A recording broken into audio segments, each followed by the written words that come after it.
MSN football ടോക്സിലേക്ക് അവർക്കും സ്വാഗതം. FIFA club world cup group എയിൽ നടന്ന മത്സരമായിരുന്നു Inter Miami versus Porto FC. ഇന്ന് മെസ്സിയുടെ ഫ്രീ കിക്കിൽ ഇന്റർ മിയാമി വിജയിച്ചിട്ടുണ്ട്. അതും 2-1 ഇന്ന് മിയാമി വിജയിച്ചിട്ടുള്ളത്. ഇന്നത്തെ മത്സരത്തിൽ മിയാമിക്ക് വേണ്ടി നേടിയ മെസ്സിയുടെ ഗോളിൽ ഒരു ചരിത്രം സൃഷ്ടിച്ചിരിക്കുകയാണ്.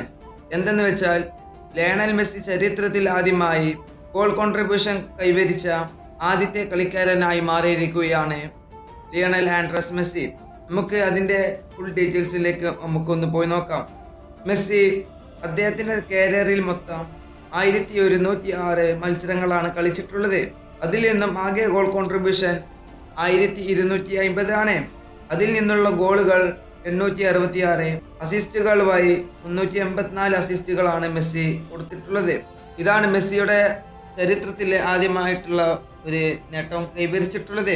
ഇത് ക്രിസ്ത്യാനോയ്ക്ക് വരേക്കും ഈ നേട്ടം ഇതുവരെ കൈവരിക്കാൻ കഴിഞ്ഞിട്ടില്ല. ഈ വീഡിയോ ഇവിടെ അവസാനിപ്പിക്കുന്നു. ഫുട്ബോൾ ലോകത്ത് കൂടുതൽ വിശേഷങ്ങളുമായി അടുത്ത വീഡിയോയിൽ വീണ്ടും കാണാം.